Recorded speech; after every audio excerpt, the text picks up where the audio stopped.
You have to create some kind of end that Brew with Abdu. Say again? Yeah. Actually, It's it's our second milestone. First milestone was with Eve. Oh, it was. our 10th, Yes, it was. Yes, it which was our 10th episode, and 20th is you. Oh, perfect. Well, 20th episode. Inshallah. Yeah. So Perfect. we'll brew again. Until we brew again. Beautiful, man. Honestly, lovely.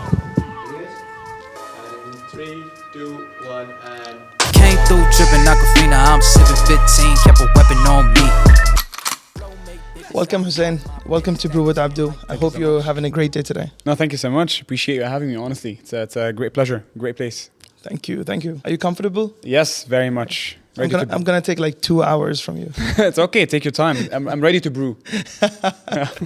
Sounds nice. Sounds nice. So please, for some of the people who don't know you, please introduce yourself. All right, nice. Big question, to be honest. Okay, so Hussein El-Ajouz or Hussein El-Ajouz, depends how you want to say it. Someone highly ambitious. Someone, I'd like to call myself a visionary.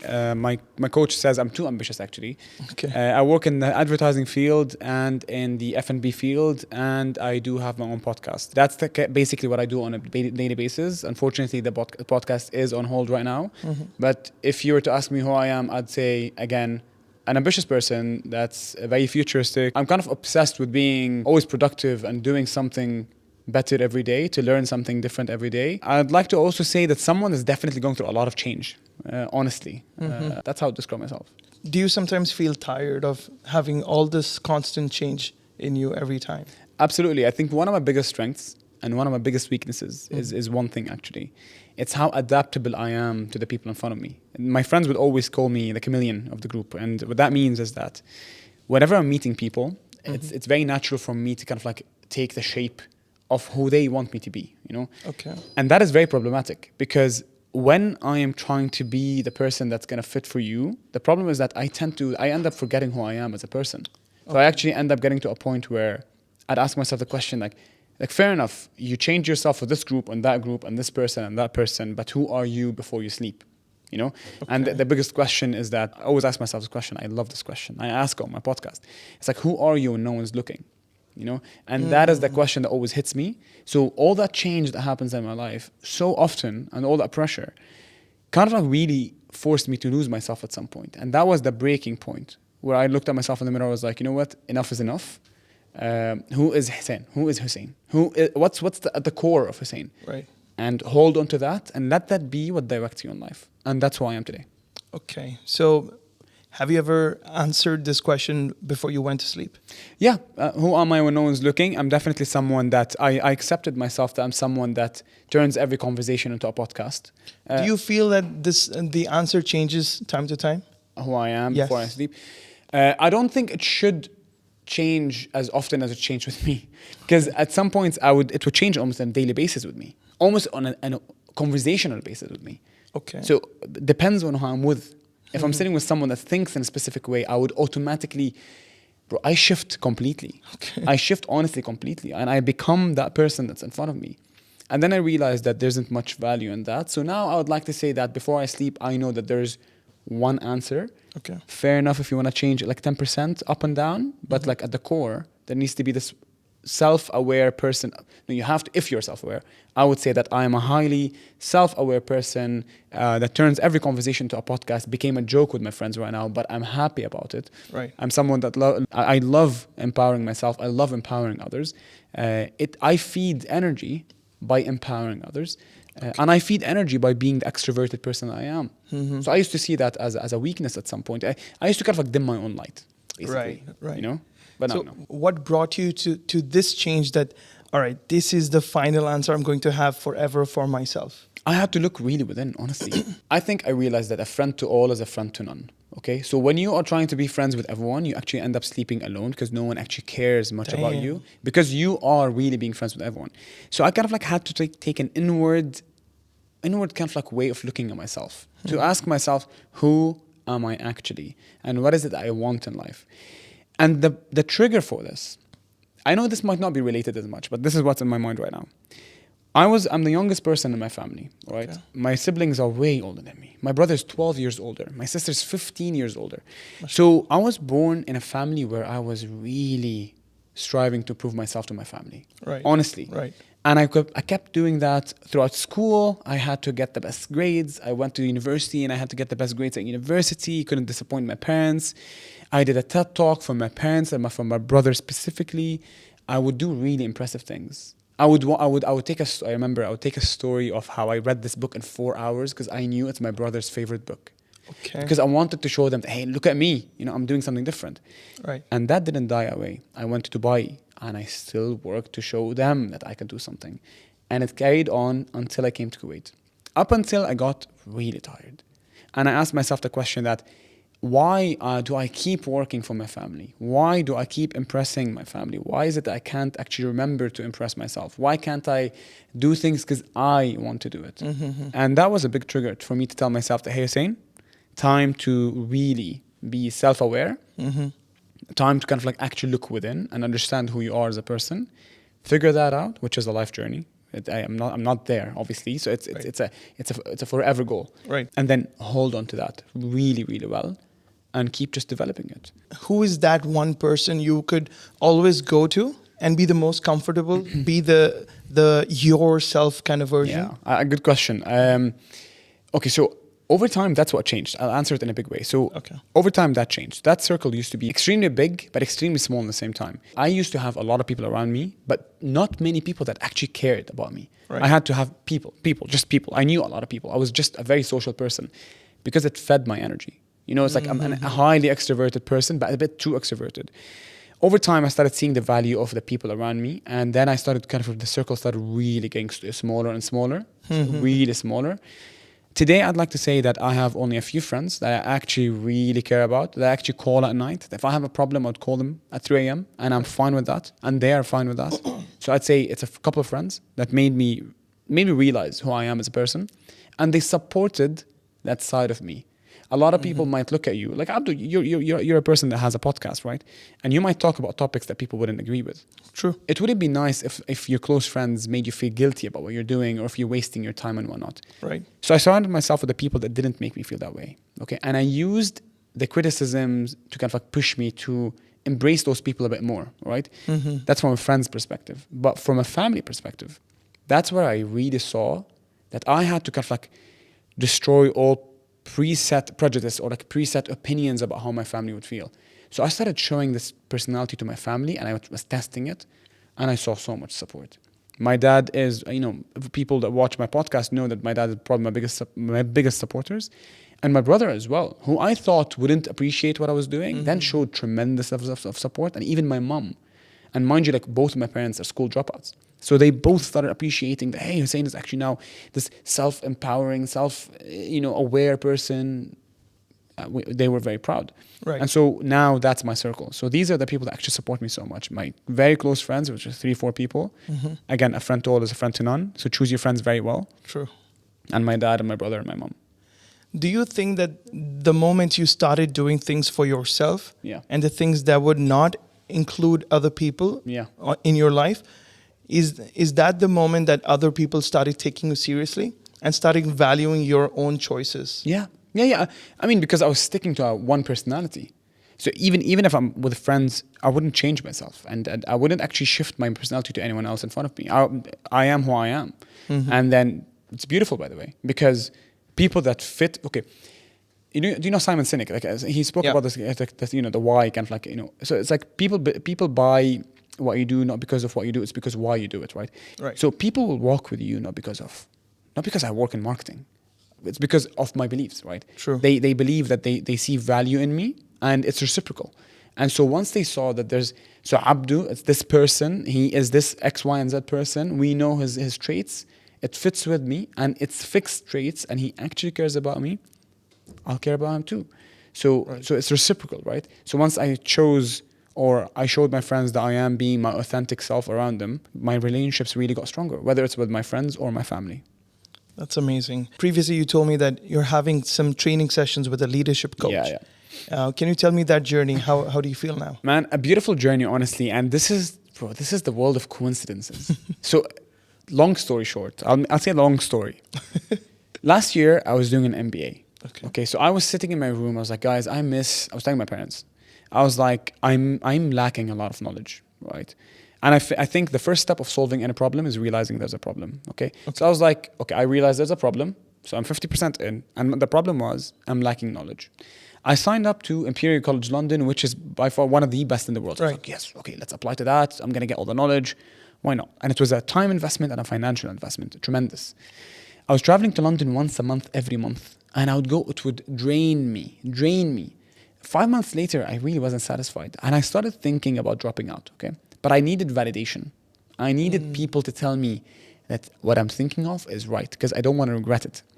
Scrolling on LinkedIn randomly, and this guy follows me. And this guy, his name is Alec Pearson. Alec was a coach at Glasgow University where I studied my undergraduate. He taught me a random course. He follows me randomly. I didn't even talk to him. I didn't even send him a message, just randomly, coincidence. He sends me a message randomly, okay? And he's like, how's life? I was like, life is good. I'm doing an MBA. He's like, how's the MBA going? I was like, disappointing. And he's like, oh, how about we get on a call and talk about that? I was like, free advice? Okay. And then we got on this Zoom call. Apparently he's a leadership coach.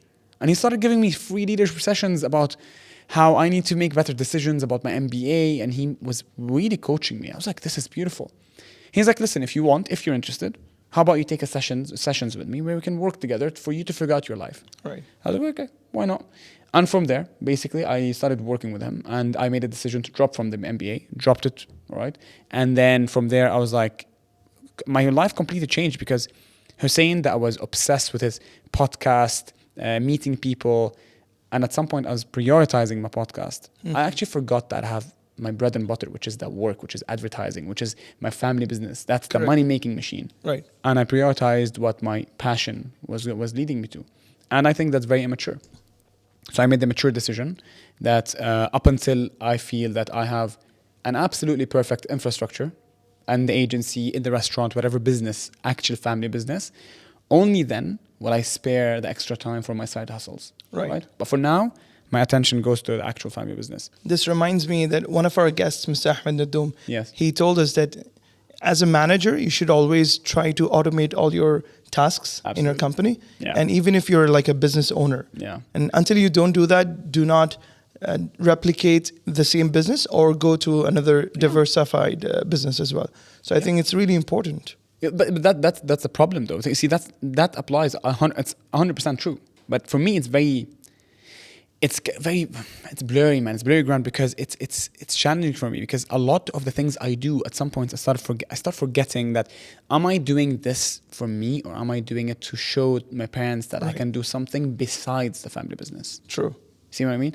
Because the podcast, as much as I love the podcast, and I even being here is like, just giving me so much energy to be honest, because I haven't been on this for a while. But I feel like I was actually doing it. A big part of why I was doing it is to kind of like show my parents that, hey, look at me, I can do something different. I think that was at least why I started it at the start. Because it came out of COVID anyway. So, and then I think later on it changed to becoming an actual passion. But yeah, it was very, very challenging for me because I think I was doing it for the wrong reasons. Okay. Yeah. So will you resume this podcasting journey only if you get the right reasons, or no, I cannot wait to go back. No, listen, I'm counting the minutes. Let's just keep it that way. And sometimes this is crazy. Okay, this is gonna sound crazy, and I actually do this, Abdu, in the car sometimes when I'm driving back home. I swear to God, I turn the music off. I'm like, hello, welcome to yet another episode from the Enspire podcast. Today we have, and I swear to God, I start imagining an episode with X person. Like sometimes it's a rocket scientist, sometimes it's an astronaut, because I think the vision I see of myself is way bigger than my reality, and it pisses me off. Honestly, it pisses me off. Why aren't you there? It pisses me off. I hate when I hear the words, Abdu, you can do a lot. I hate it so much because I know I can. There's a fine line between confidence and arrogance. People will think you're being arrogant, but it's your confidence. You know who you are as a person. You know what you can do, what you cannot do. And you get to a point where if someone tells you, Abdu, you have a lot of potential. You can do great things, but I don't want to do in the future. Why am I not doing it now? I know I can. So I hate that word now. So now, am I going to continue it? 100%. 100%. But I believe it's going to happen at the right time and place when I can start and actually be consistent about it. This takes me back to my own journey. This is our second episode. Yeah. After a long break, we had like a 5 months break because my team they were in school yet. Oh, okay, fair. Yeah, so fair, they had like fair. final exams. Fair. So we took a 5 months break, and once we came back, the first episode we did was last week. Oh, the feeling was really unreal. Yeah, it was really amazing. Of course, getting back to it, and it's a beautiful. If you like this, you really miss it. True. Honestly, I don't know. Like sometimes I feel very lethargic. I was like, I don't want to do this today. Yeah. But then some days are like, oh man, I can't wait to go back to the mic. absolutely. But podcasting is challenging because it's easy for you to stop. True. And I think, man, it's crazy us humans, honestly, because I think our biggest problem, honestly, and because I think we spoke about this earlier in the workshop. I remember we spoke about this. Yeah. We do so many things based on excitement, and I hate it. So everyone talks about the concept of motivation. We have to be motivated, blah, blah. It's BS. It's absolute BS. True. It's not true. You shouldn't do it when you're motivated. And that's my biggest weakness. Right? Yeah. Because we wait for motivation, but what is motivation? What is motivation? This cup of coffee is short-term motivation. Right. Dark chocolate is motivation. My mom telling me that I look good today is motivation. Right. So the problem is that we depend so much on the short-term boost of dopamine. So what happens is that our life is going stable. Something happens. We feel very excited. We start recording episodes, editing our episodes, writing our episodes, and then suddenly we disappear. Right? But because we're basing it on motivation. And that was my case. I was launching an episode every 2-3 months, and I was realizing the weakness. So kind of like moving from this motivated personality to the disciplined personality. Yeah. That's where the real game is. You have to do it. That's a different That's game. the real game is. True. Do it in your bad days. Right. Yeah. So tell me something more. Tell me more about your Enspire podcast journey. You told me that why you did it was to kind of like prove your parents, your brothers. No, part of it was. I'm digging deeper here. Right. I'm digging deeper. But I mean, why did I start it? Yeah. You want the honest answer? For sure. I was very bored. Honestly, I was very bored. I'm not joking. I was actually very bored. Okay. So going back in time, right? It was COVID. Oh. I remember very well. I was in my t-shirt and my shorts in my room, and I was very bored. I was scrolling my Instagram.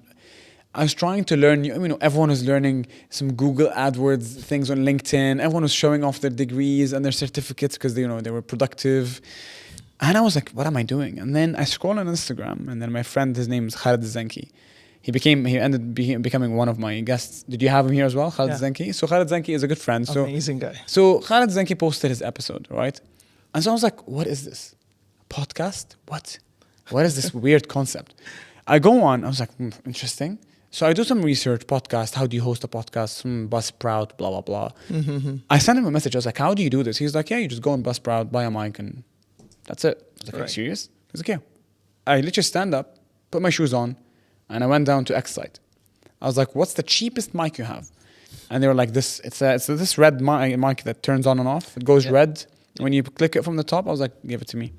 Took the mic, went up to my room, and I was just doing some research. And I was like, okay, what is this? I was like, recording, hitting the mic. I was like, hello, welcome. And then I was like, just testing. And I was doing my editing on Audacity, very basic editing program, like very, very beginner kind of stuff. Yeah. And from there it went on and on and on. I just started recording solo episodes. And the purpose was to kind of like shed the light on personal stories and experiences in a very humble way. Very humble way. I'm not better than anyone. I don't know more than anyone. It's just sharing the experiences that I learned from my dad, from my brother, from society, from my friends. And I learned a lot from them, especially my dad. So I was throwing these things to the people in front of them, just throwing it.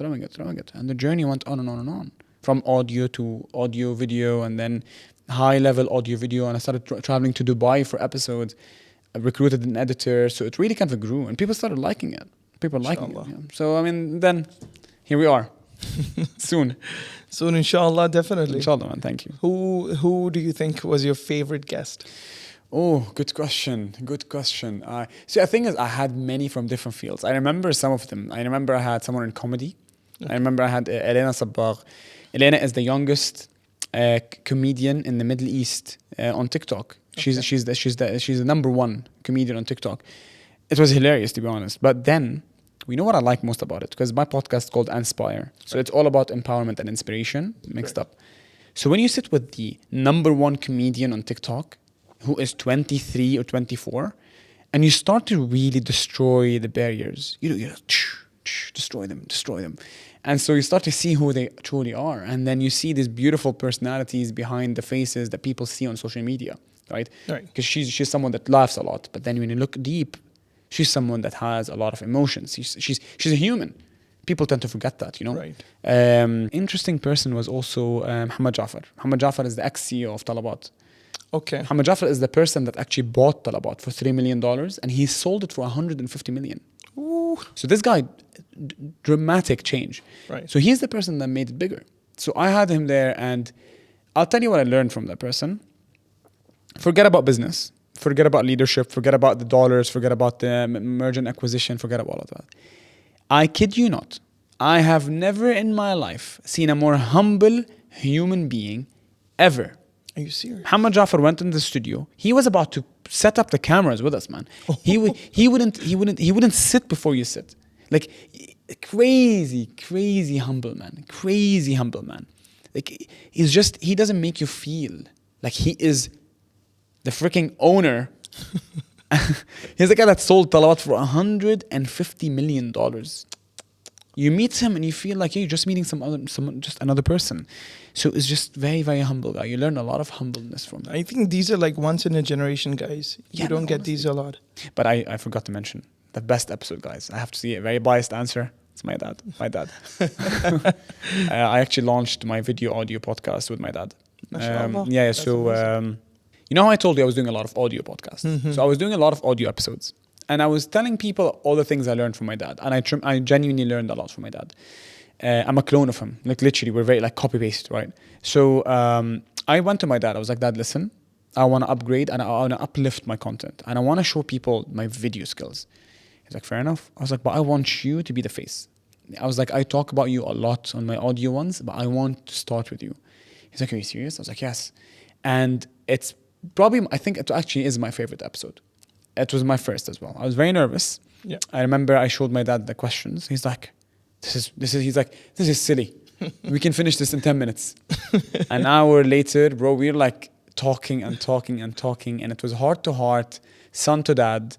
You hear a lot of stories. People loved it. And then I think you take it for granted. True. Absolutely. You hear it every day. And then people were like, your dad is very inspirational. You know, oh my God, I can't believe he has this story and that one. I was like, it's actually interesting. So now I think now I cherish the moments that I have with my dad and my mom and my family in general. Just, I like to ask them a lot about their personal lives, just so I know. I don't want a podcast to let me dig deeper into their lives. Right. I'm just a bit more curious in general now. Did you always have an amazing relationship with your father? Yeah, absolutely. I think my dad is someone that's highly inspirational, highly empowering, and he's just very supportive. He's a school dropout. He's a student of life. He really hustled in life, man. Honestly, he really hustled in life. He's someone that ran from the war in Lebanon, came to Kuwait with absolutely nothing, and just hustled. He had 3 kids back then, my siblings, and opened his business, took the biggest risk, and then it succeeded.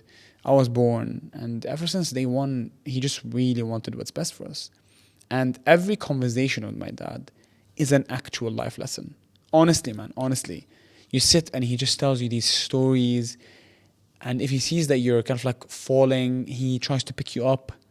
Sure. Just beautiful personality. And I think I took that side from him, because that's who I am with people now. When I sit with them, I like to let people know they're like, just like when I came here, like when I saw this space, I told you guys I love this, because it's rare for people to actually say what they truly think, because people think that they're always in a race with each other.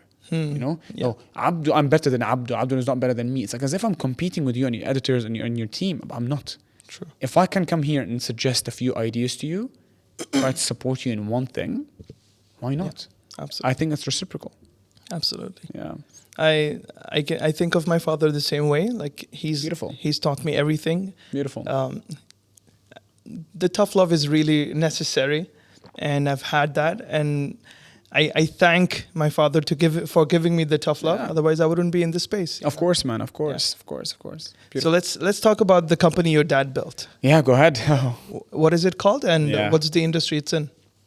My dad, 2004, after 25 years of experience, he thought to himself, let me start a business in advertising. So because he worked in media a lot. Okay. He actually worked in media, technically sales, right? So he built a huge network of customers and clients. So in 2004, he was like, so since I have a lot of these customers and clients, why not start my own business? And he did. So he started his own business, 2004, profited right away because he knew all the people. 2008, my brother came into the game. The company was called Media City. Right? Okay. For advertising and marketing. My brother came in 2008 and revolutionized that place. He changed it completely, picked it up from nothing almost to something, man, honestly. A lot of respect to that because he genuinely changed the kind of like the life of this agency. And Media City became MC Group, right? And MC Group became a full-fledged agency. We do everything from marketing related, everything from film production, social media, digital marketing back then, but there was no digital marketing. Right. So we do everything, right? And then 2019, I joined the game. And that's when I rebranded the agency from, so it was Media City, MC Group, and now it's MCG, right? Okay. So we made it more international. We made it more younger vibe. We're trying to expand. We're trying to grow. We have a branch in Lebanon right now.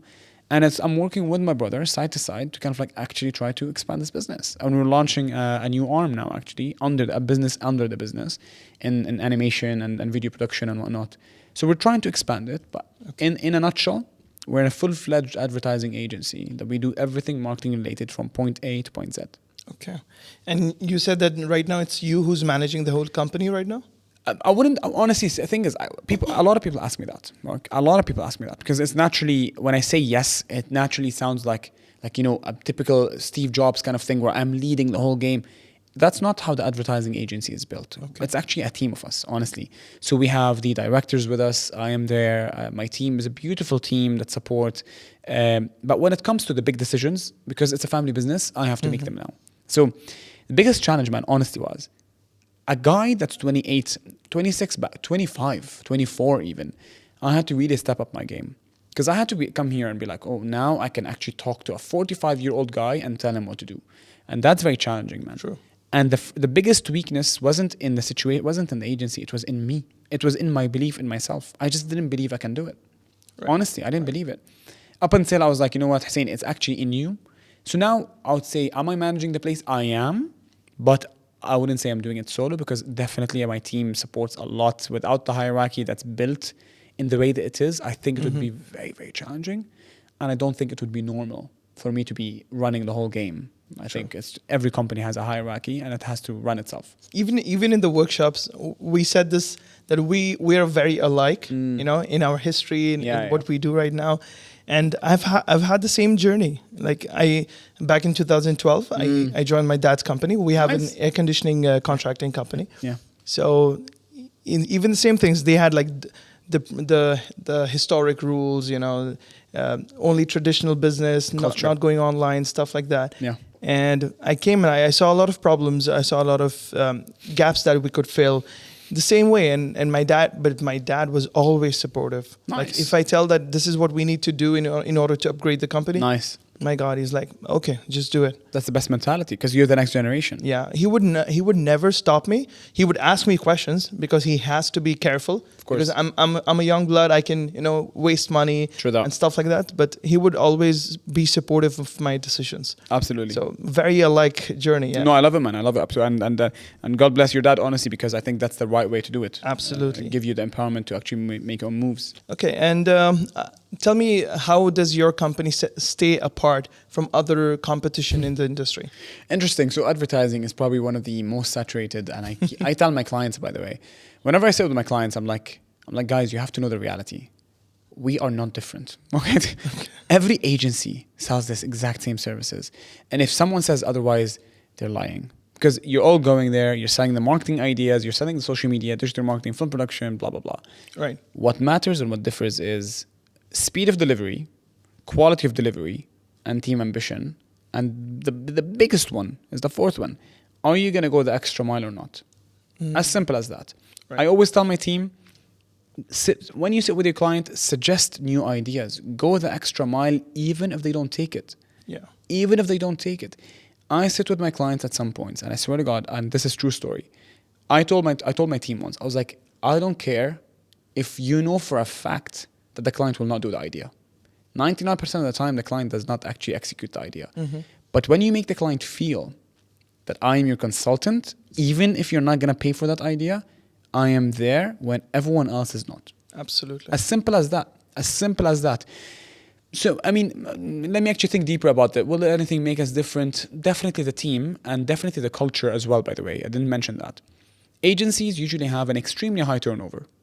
We have an extremely low turnover. Extremely. Okay. Our social media team, for God's sake, they've been with me for 3-4 years now. They usually change every 3 months.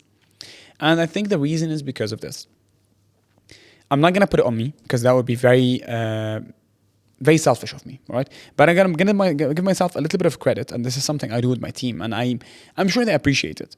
I'm a psychology major, right? And I kind of like brought this idea and ideology of theory, like the psychology, behavior and attitude, I brought it to the agency.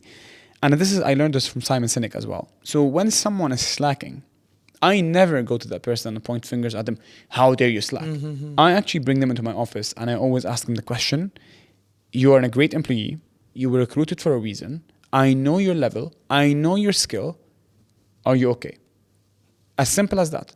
And 99% of the time, people really become emotional, really open up, and they truly, truly appreciate that the conversation that we have for the next 30 minutes after that is actually about how their emotional well-being is not doing well, how they're personally not doing okay. And we don't talk about work, we don't talk about KPIs, we don't talk about their targets, their social media posts, their likes, and all that jazz. We don't talk about it. We just talk about, are you okay?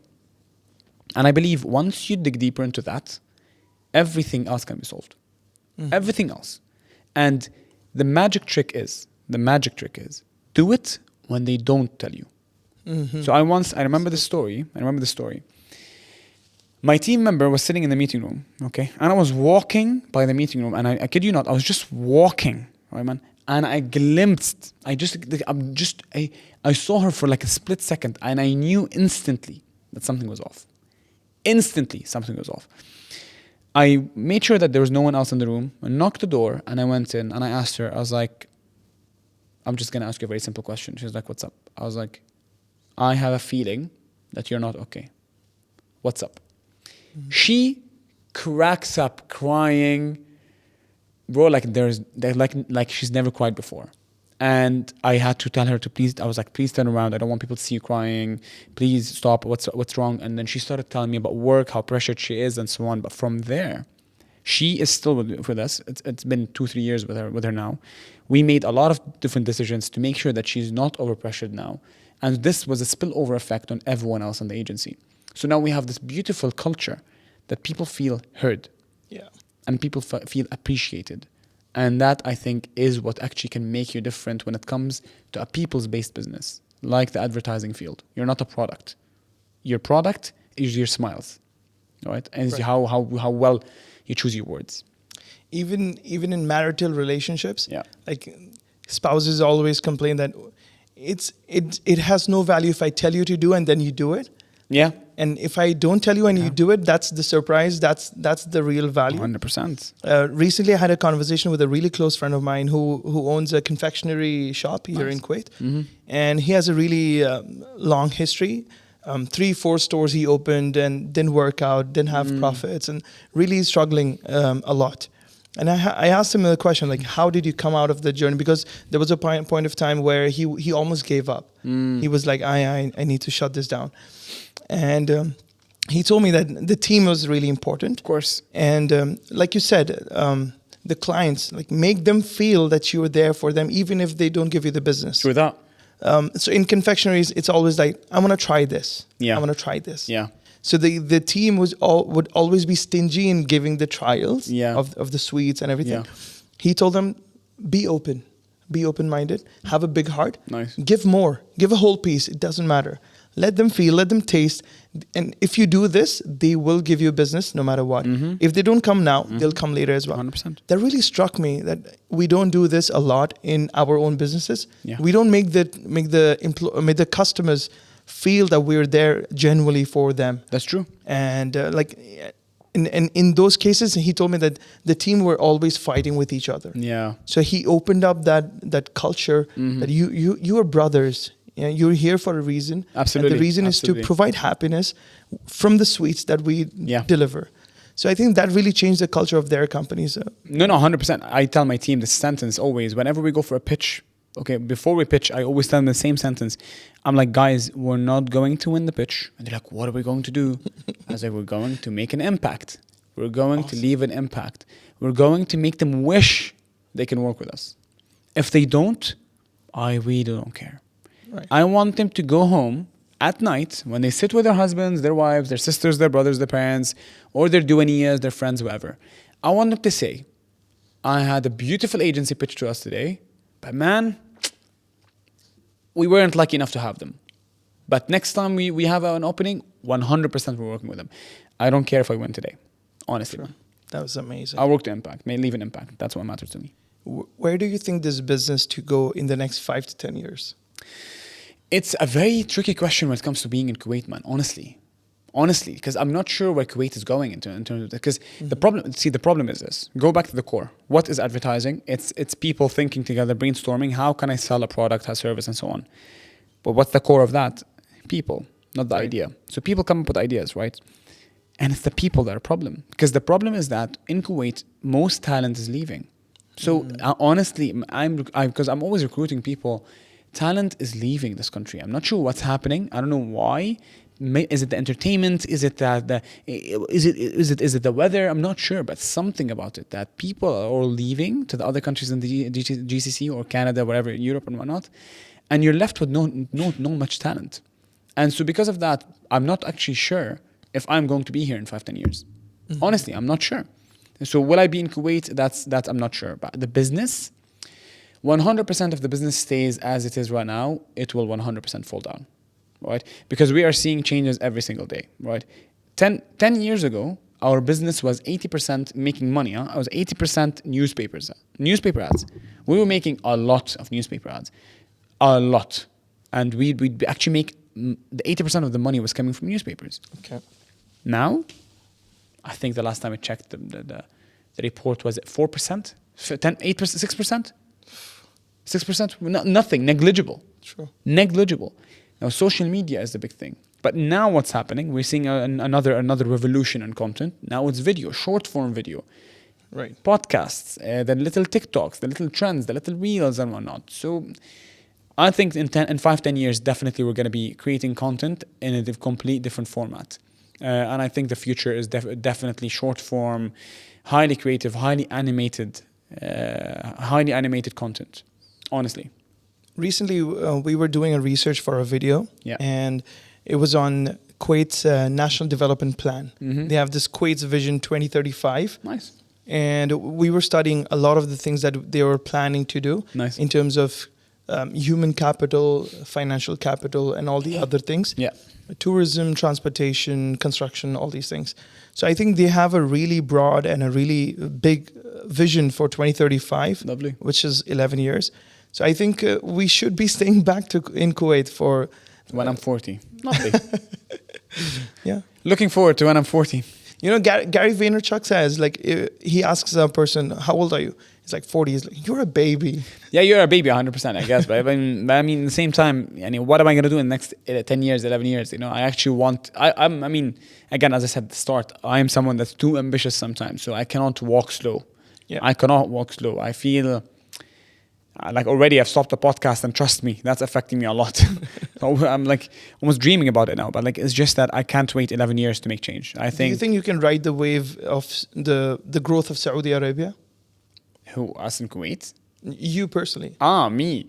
I want to jump into KSA. I really want to, but I can't now. I know I'm using the word can't a lot, but I actually can't right now, because if you're going to step into KSA, either you go in with a big name or just don't go at all. You need to go with a big Saudi name, so because you have to look at the culture. Saudis work with Saudis very, very well. Okay. They work with each other very well. They love working with each other, as Saudis to Saudis. It's not like Kuwait. Kuwait, I mean, media agencies are all Lebanese people. Right. But if you actually look at KSA, you have to go in and work with a big name. You have to work with a big big player. And you have to go in, join venture, join them, I don't know, mergers, whatever it is, and then start servicing the country. Because you need to know how they operate, how they think, how they behave. There are 32 million people, man.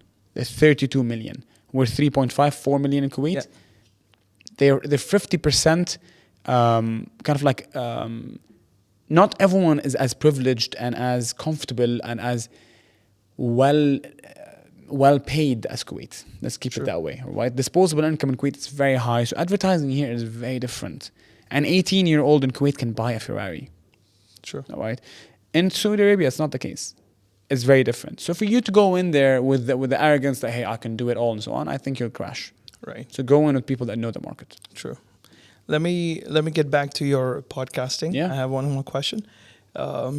What do you think, what was that one podcast that completely changed your mentality on one thing or on everything in your life? Let me look back at who I sat with. I sat with my dad. It doesn't have to be your father. I know it's going to be I really know. important. I know it's going to be my dad. I'm going to say my dad naturally, but I'm not going to say that this time. Yeah. I think my dad, I sat with Khaled Zinki, I sat with Saad Lamtari, Yusuf Al-Rifa'i, Elena Sabbagh. I think Elena Sabbagh actually left something with me. Elena Sabbagh, the content creator, she told me something interesting because she's the #1 comedian. And I was like, how did you do it? Right? For God's sake, how the hell? And she told me something when she's 23, by the way. So when she was having fun, she would be like, she would post 6 TikToks a day. Oof. 6 TikToks a day. I post 1 podcast every 2-3 months. Like how do you do it? I mean, you're 22. I mean, and you know what she said? Honestly, she shocked me, man. She was like, I shoot the TikTok and I post it as it is. I was like, what do you mean? No redoing, no second chances. She was like, no. And this is true story, man. The tripod goes on, the phone goes on, it records. If she falls, she trips. If something falls on her, she doesn't care. If there's a filter, if she doesn't look good, she doesn't actually care. She's like, if it's bad, it's funnier. And she posts it as it is. 6 a day. That's #1 thing she told me. Two things she told me. The second thing she told me. She was like, and I heard this on stage and she confirmed it. She was like, when I started, I was actually copying everyone else. I was like, she would go on famous content creators. She'd steal their ideas, replicate them, do them in Arabic in her style and whatnot, gain a lot of followers, up to the point where you reach a point where you have your own loyal customers, loyal followers, and then you start creating your own content. But she was like, at the start, it's actually okay to copy someone else. Why not? I mean, you're at the start, you probably don't have many ideas. It's going to exhaust you to find the ideas, just like it exhausts you to find your guests and write the questions and so on. So if you can actually imagine you go to another podcast in Kuwait and just select their guests. Yeah. How nice would that be? True. Up until you get to a point where you have enough connections and then the domino effect goes on. So Lena Sabbagh, I think, taught me that, but I want to think about other people. Muhammad Jafar taught me a lot of humbleness. Honestly, I'm not going to say more than that because he taught me a lot, but humbleness is one of them. I also sat with Yusuf Al-Rifa'i, by the way. Yusuf Al-Rifa'i he's a Guinness World Record winner. He is he's the youngest person in the world to climb the 7 volcanic summits, right? Ooh. Yeah, he's climbed the 7 volcanic. And that guy, what taught me is commitment and spontaneity. So I asked Yusuf Al-Rifa'i, I was like, Yusuf, what does it take for someone to be at home? He's 24. Everyone is too young to do things. I don't know on my podcast. Everyone's too young. I'm like, I'm 28. He's like, and I was like, what does it take for someone to be at home and to make a decision to climb Kilimanjaro? I expected like a story of someone climbing a mountain, finding himself. And he was like, I was at home, scrolling on Instagram. He saw an ad, clicked on it. He's climbing Kilimanjaro next day. Next week, whatever it is. And he climbed Kilimanjaro and then climbed 6 other volcanic summits and he's a Guinness World Record. Yeah. At the end of the episode, I was like, what's next for Yusuf Al-Rifa'i? He's like, I'm going to walk the 7 deserts. And then he's like, however. I was like, what? He's like, I'm going to train on how to drive a helicopter and I'm going to train until I can do a backflip in a helicopter. Bro, I'm not joking, huh? I kid you not. The episode finishes. A few months after, I'm opening Instagram. Where is he? Spain, learning how to drive a helicopter. That guy is actually learning how to do a backflip. I was like, Yusuf, were you actually being serious? I was like, I thought you ended the podcast in like suspense kind of style. He's like, no. A few months, he's like, what did he say? He's like, a few months from now, you'll be my first passenger. I was like, are you serious? So, I guess I don't think there's one guest that kind of like changed my life. I think every guest, when you read between the lines, and especially that my podcast looks at the human part of people, you realize that people are way, way different than what you think. We kind of see them at face value. We see them from the outside, but when you actually dig deeper and jump in and so on, you see a lot of things. I think Yusuf took this term called a man of his word to another level. Yeah, 100%. Absolutely. I mean, when he does a backflip, I'll be really impressed, honestly. But are you scared that you ever drive with him? Yeah. I mean, I don't want to be a passenger in the backflip. I want to be a passenger and just roaming around. Right. And by the way, I did a few episodes in Dubai as well, and those were really, really inspirational. Like, honestly, these were like different. I sat with the people in Dubai. It was very spontaneous. I sat with people that were very vulnerable. I sat with people. I remember Qazem Fayyad. He's like a director. That guy, that episode was, oh my God. I remember I asked him a question. I was like, yeah, Qazem posts a lot of videos, right? You have to follow him, honestly. Qazem Fayyad is great on Instagram. He's a film director, but what that guy does is he finds weird stories, man, and he makes them into a life lesson. Like, he would talk about how he was walking and then two birds flew above his head and how that taught him something about objectivity and subjectivity. And I was like, how do you have the brain to think about that? And he's like, Hussein, listen, I am always reading. He's like, I am always reading. He's like, you have to read. You have to teach your mind something new every day. He's like, and it's logical, man. It's logical. It's very logical, but we don't do it often, right? Because we just don't give it time to read and whatnot. Right. But he just gave me that simple advice. I was like, that guy actually it's a cool advice. And I saw him a few months later, and it's true. He wasn't lying, man. He actually opened his bag and he has this little book. He reads when he's smoking. He reads when he's just drinking water. He reads when he's on a break. And that's what he does. Yeah.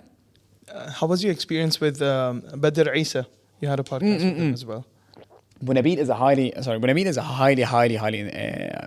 self-aware person, by the way. Like, really, really self-aware. And he kind of like climbed up the ladder, honestly. I remember he suggested the book Samah bil-Rahil in Arabic, which is, I think, Letting Go in English. And I haven't read it yet, to be honest.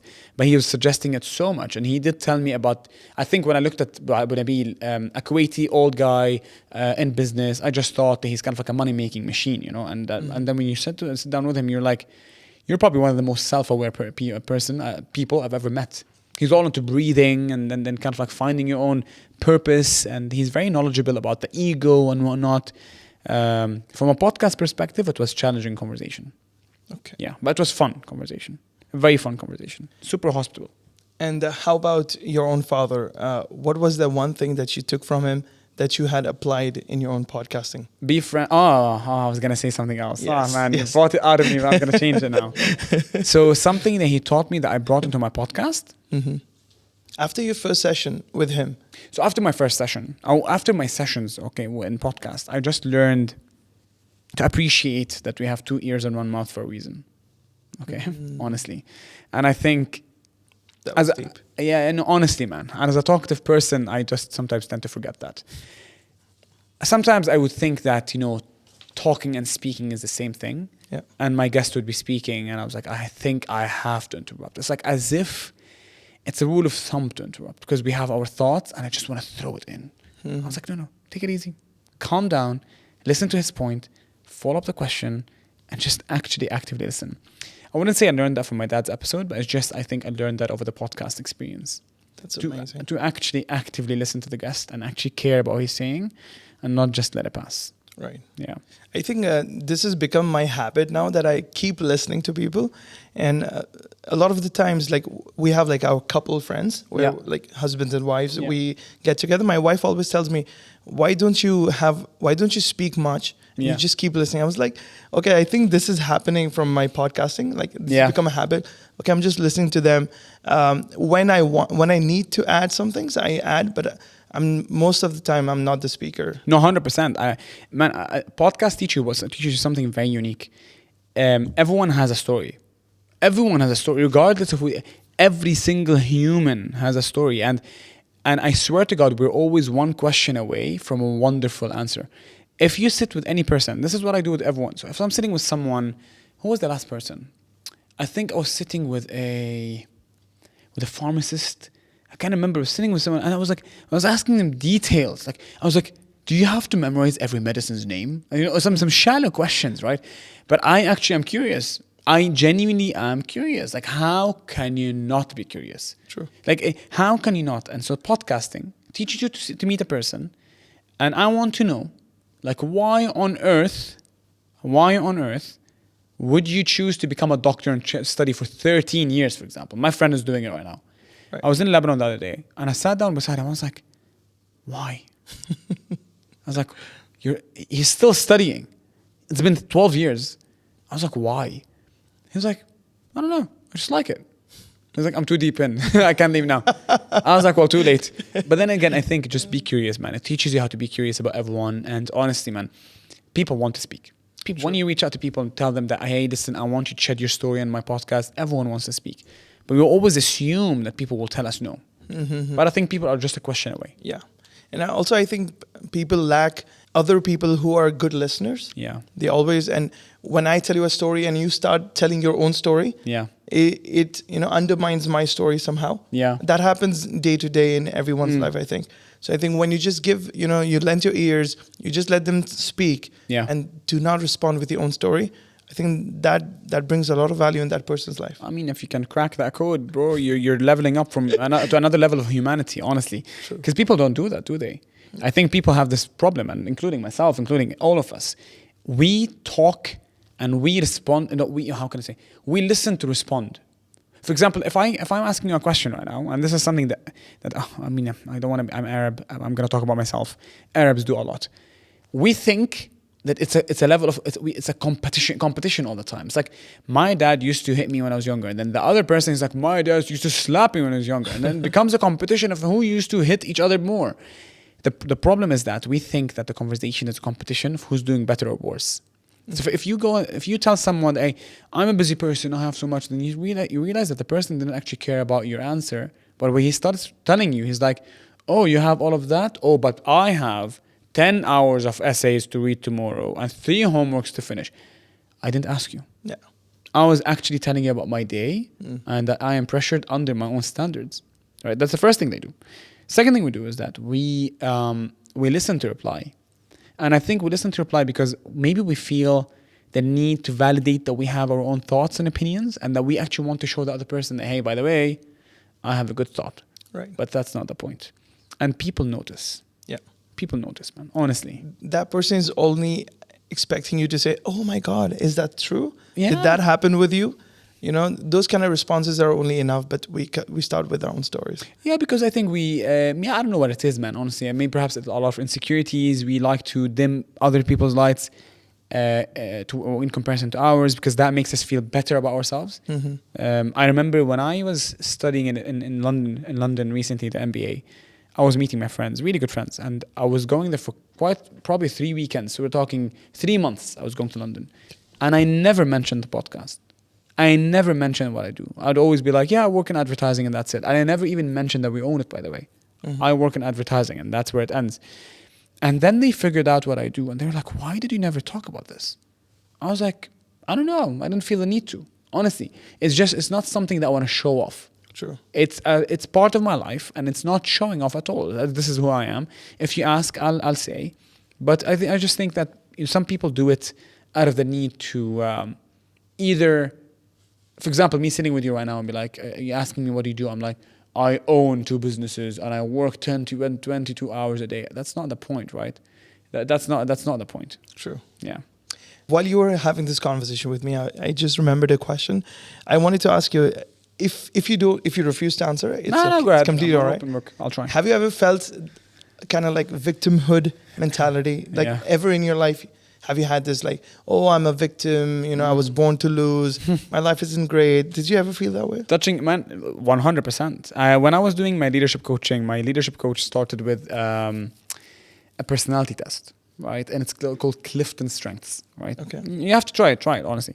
And my number one energy that I gave when I was stressed is victim energy. He told me, he's like, I would always victimize myself. And that was very toxic on our business. Because the moment I feel pressured, I go into a corner and I start to blame everyone else. And I think that was very, very dangerous. And again, as I said earlier, the first step of solving any problem is realizing there's a problem. The moment I recognize that, hey, listen, Hussein has a problem, I am victimizing myself for what, right?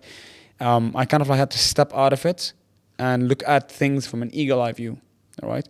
And I just became a more proactive person, more of an open-minded person. I would see things from different angles.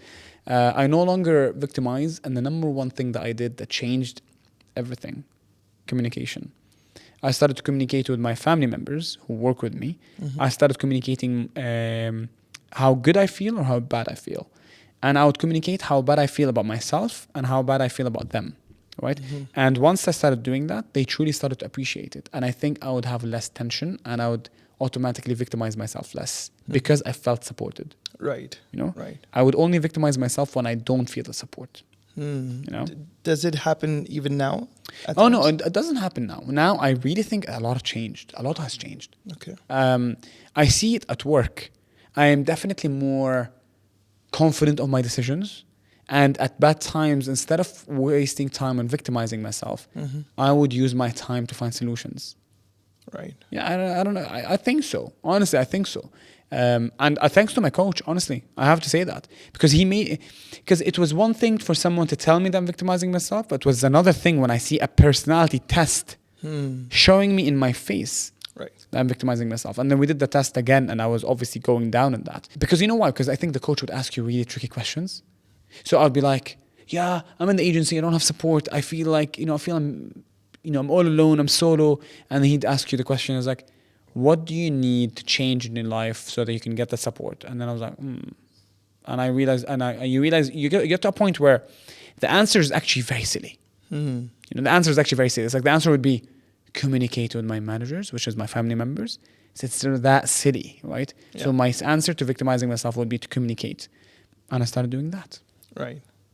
It's also uncomfortable to kind of like understand the answer because you always want to be in that victim mentality. Yeah. Oh, please say, be sorry for me. No, feel sorry. So that's really nice. So according to you, do you think in your own experience, the solution for this would be other people helping you to lift up in your life? Is that so? To not victimize yourself? Yes.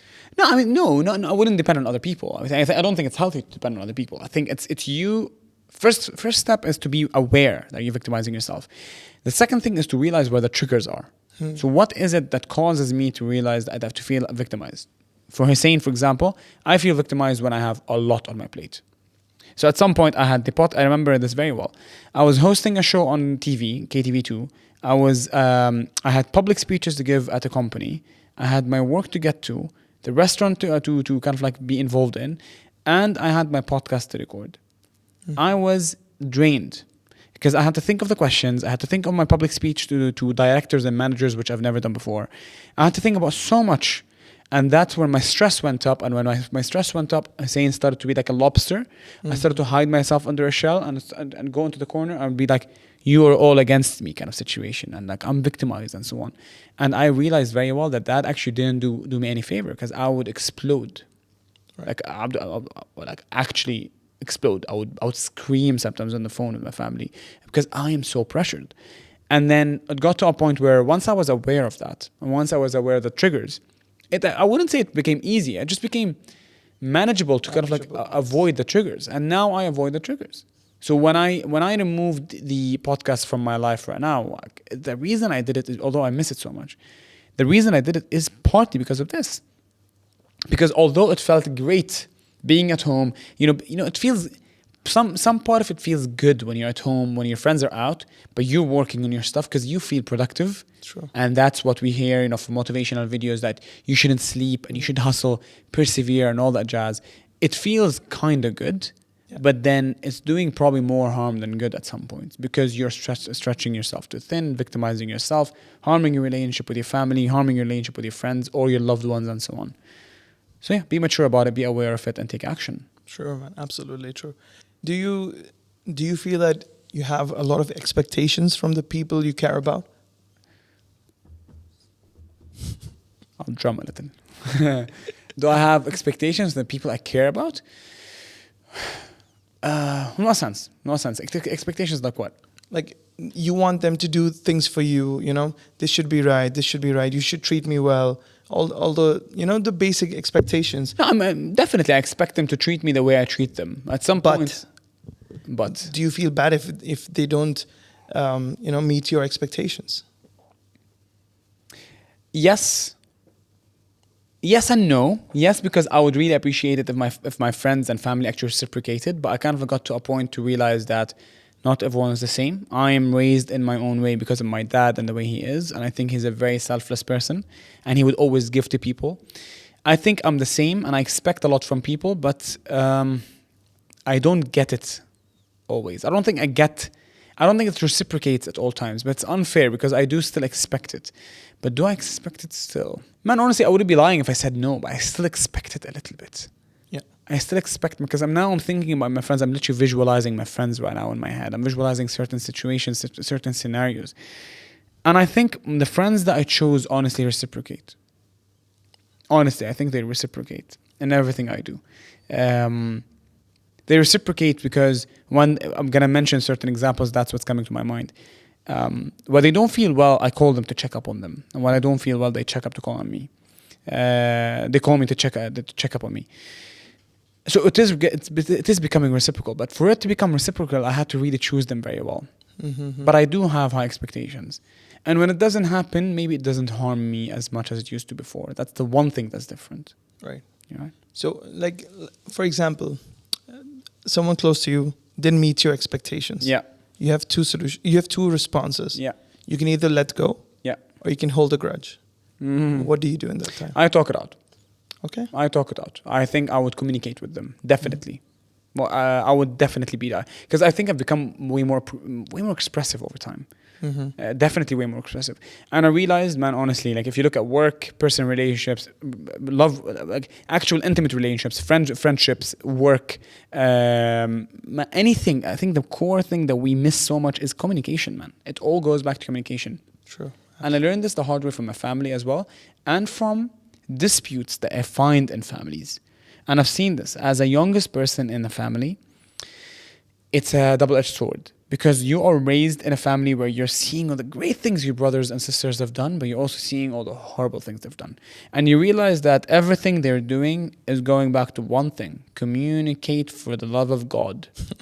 Just communicate. Just communicate. Communicate. If we spoke about things more clearly, we wouldn't be in as much problems as we are. So when I feel that my friends are not reciprocating, if the person wasn't worth it, if the person was actually toxic, if the person was actually doing more harm than good, I would usually not bother to actually express. But down the line, I do express when we meet and we confront each other. But when it's someone that I care about, I just give them a call and be like, listen, why did you do this and why did you not? And that's the philosophy I follow at my work as well. In my work, I'm highly expressive. So if someone, because at work I have a lot of expectations. Right. Yeah, definitely a lot. Until my team member, who was 22 back then, comes to my room and she's like, you know what your problem is? I was like, what? She's like, you expect us to finish the work in the same quality that you do. But what you forget is that you have different experiences than we do. I was like, that's actually a very good point, because Husain comes from a background of presentation building, public speaking, highly extroverted, too ambitious, running for elections at university. I was very active. And I came to the company expecting my team to be the exact same as Husain. Yeah. And I was disappointed 99% of the time. But I wasn't disappointed because they're worse than me. They're not. I just forgot to look at their strengths, right? Yeah. I just forgot to look at what actually makes them shine. And then what makes Husain shine is me, who I am, the X, Y, and Z personalities. If people don't reciprocate, I must also tell myself that they're not reciprocating not because they're bad. It's because they're probably not valuing what you value. Yeah. Right? If I value calling my friends at night to check up on them, maybe they don't, and that doesn't make them a bad person. Right. Right? Maybe I need to find the sweet spot of how they would communicate. Maybe it's a WhatsApp message. Maybe it's a nudge. Maybe it's a Snapchat. Maybe it's a TikTok reel. Maybe sending a reel to your friend is checking up on them. Yeah. It's different nowadays. True. I've had a similar experience with my team as well. Yeah. Like, for example, Husain, he's the content writer as well. Yeah, nice. So he researched you and brought me questions. Oh my God. Right. you probably know a lot about okay. My name is Husain as well, so Husain and Husain is very weird. Okay. Yeah, absolutely. Bit weird. So, but I have more experience in content writing than he does, because I've been doing this for far longer. Instead of shouting at him for not having the same quality. I really talked to him and explaining him what's the kind of perspective that you need to have in this kind of content. Yeah. And to have the perspective of the audience, how will they perceive this? 100%. That's really important. So I have a really good conversation with him every time that he lags behind. Instead of just, this is bad, this is ugly, throw it away, bring me something else, So that's really important. No, but Hussein, for example, speaking about Hussein right now, I mean, if Hussein has certain questions and he has certain things that he wants to talk about today, surely if you sit with him and let's imagine two scenarios. Scenario number one, being fixed mindset and be like, what on earth is this? Rip the paper, throw in his face, disgusting, I don't like it, how dare you write this? Approach number two, let's imagine the question was horrible. Let's actually be curious, like, why did you actually write this question? Like, what is your idea? Make him feel valued. True. Make his opinion feel valued. And then at the end, tell him, how about we shift this question to something that would serve the audience better, to this, right? Yeah. Then he's like, he sees the vision in it. And then you tell him, can you please apply the same theories, the same philosophy, the same way of thinking to the rest of the questions? And then he's going to feel empowered, number one. He's going to feel listened to, number one. Number two, he's not going to feel, because the first approach made him feel stupid, right? But no one wants to feel that way. So it's like, you get loyalty from the team, he feels empowered, and he would do way more research, and he would definitely go the extra mile. True, absolutely true. Thank you, Hussein. And I've seen, like, he also gives me a lot of credit for, teaching him those things, and that reciprocates in me and shows me that I need to keep doing this and not take the other route. Yeah, so that's really important. No, well done. The expectations and the victimizing questions I asked you, to some it might sound silly, that it's not a question to be asked about, but I know a lot of people personally, and also there would be a lot of people in the audience who have this kind of mentality. They expect a lot, and then if people don't in return meet up their expectations, they hold a grudge for life. Absolutely. No, absolutely. Yeah, that absolutely. is really, really terrible life to live. Yeah, man, I think expectations is big. I like the fact that you actually asked about expectations in general as a word, because I'm genuinely a victim of this, man. Honestly, like, I was highly a victim of this. I would expect so much of myself, and I don't think I did something for myself for the longest time until probably 3-4 years ago. I was always doing something because of what parents and society expected of me. There's a quote I heard. I'm gonna have to probably say it twice. I'm stealing it from Jay Shetty. Me. It's not my own thought. It's the following. So, I'm not what I think I am. I am not what you think I am. I am what I think you think I am. So I'll say it again. All right. So I am not what I think I am. I am not what you think I am. It's like, I am what I think you think I am. So I'm living in a perception of the perception of other people about myself, right? And it's like, it's true. It's true about people. Honestly, it's very, very, very true about people, is that we live our lives, or at least I was living my life, because of that expectation I thought people had of me. And it wasn't true. It wasn't true. I thought my parents had certain expectations on me, and it wasn't true. But when I did everything that I was doing, I exceeded their expectations. But I was just never settled. True. I was just never satisfied. It's very toxic. It's very, very toxic. Yeah. Until you get over it, and then obviously you just move on with life and then start doing it for yourself. I have the same issue as well. Like, there are times I will never communicate the grudge that I hold for something. Yeah. But it will always be when, things are like underwater completely. Yeah. Otherwise, I would just let go of things. Yeah. I will not talk about it. But then you say a really nice thing, like, communication is the key. Like, I need to talk about the problems that I have with other people, so that they know that why am I holding a grudge against them. Yeah, man. Assumptions can kill relationships. My ex-boss, when I lived in Dubai, he used to tell me this really lame joke, okay? He was like, never assume, because when you assume, you make an ass out of you and me. I was like, ha ha ha, man, ha ha ha. I was like, very, very funny. But then it stuck to me, to be honest. And I came to Kuwait, and I think I tell my team not to assume, and I tell myself not to assume, because again, I'll go back to the point that I said. When you're the youngest person in the family, you tend to look up at your siblings, and you're like, wow, we are assuming a lot. But what if they didn't mean it this way? What if that person didn't mean it that way? Sure. And when you actually look at it, you realize that so much in life is based on assumptions. But when we go out of our way to be like, hey, what happened? right? Like, hey, why did you do this? Hey, why did this happen? Why did that happen? You realize that there's way more. There's a bigger answer to what you think as reality, right? Yeah. And that's when you dig deeper and so on. I've had a really interesting conversation with you. Likewise, man. Honestly, likewise. It's a beautiful one, and I love being behind the mic. Honestly, I hope I give you that excitement back again. No, man. I think honestly, like looking at this, it's just a setup you guys have and everything. I think it's just. I wish I had more than 24 hours a day. Honestly, man.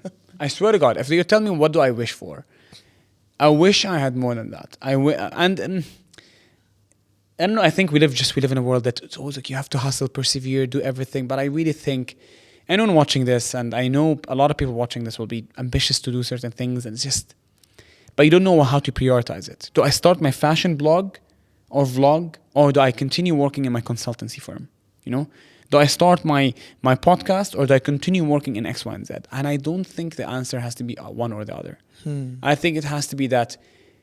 Unfortunately, you really have to go the extra mile. You have to kind of like work your ass off, honestly, to do this after 6, up until what you do after 6 takes place and replaces what you do before 6. Sure. And this will take a while. Yeah. And if you're doing a podcast, you have to really accept that you will not get the viewers and listeners for the first while. And you'll always feel that everyone else in the world is starting the podcast, growing way faster than you are, and you're that one person that's barely getting any lessons. Always. True. Always. Grass is always green on the other side. It always is, man. Always is. But kind of like, just look ahead. Have a vision. Just, believe in your journey and keep going. Yeah, man. And just don't do things when you're motivated. I think just do things based on discipline rather than actual motivation. True. That's all I'd say. I asked this question in the end to all my guests. Yeah, go ahead. What is success to you? And what is failure to you? Because apparently a coach told me that these two are different things. What is failure? What is success to me? I think success to me, I would always say that I just love impacting people. I think my answer is going to be based on how I feel in certain situations, right? I'm going to base it on feelings. You know when I feel most alive? Mm-hmm. When I was younger, I always tear up when I say this answer. When I was younger, I was watching Kevin Hart, right? Kevin Hart was giving a speech on this stage, and I remember, man, I was very young. I was watching this talk, and I paused the video, and I paused it on a frame. The frame was Kevin Hart was standing on a stage, circular, and he had people around him in 360 degree, man, circle around him. And I paused that frame, made it big, and I just looked at it. I was like, success to me is not to be on that stage, it's to be able to stand up on stage, be respected, not for how much money I have or some superstitious, shallow reasons. No, I want to be on that stage for the fact that I can actually support and empower someone else. When I was on stage in certain businesses, being able to speak to people, being able to express, being able to tell people that, hey, listen, I'm 28, I did 1, 2, and 3, and you can do way more. This to me is success. Being able to truly, truly spark some light in someone else's heart in a way that's truly friendly and humble.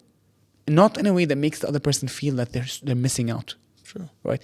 In a way that makes them feel that I am doing so much already, but I have a long way to go. But in no way that we are racing with each other. Being on this stage doesn't make me better than you. I can't wait to see you grow in your own way. That to me is success, man. Honestly, I know. It's like I'm answering it with a situation. But when you ask me success and I close my eyes, I would imagine myself being on the stage and talking to people, not because of how much money I have, not because of my reputation, it's because of the influence and the impact I can make. Failure for me, unfortunately, I know it's not the right answer and the best answer, but it's not actually. Although I know I have. It's not. I know I have exceeded my parents' expectations on many levels, but I always feel like I need to make them more proud. And my problem is when or what happens if I don't? I know I am, but it's always this fear that failure to me wouldn't be matching my parents' expectations or the level they want to see me on, right? True. Which is why I think I can look at it either as someone that's very toxic, something that's very toxic, which it is at some points.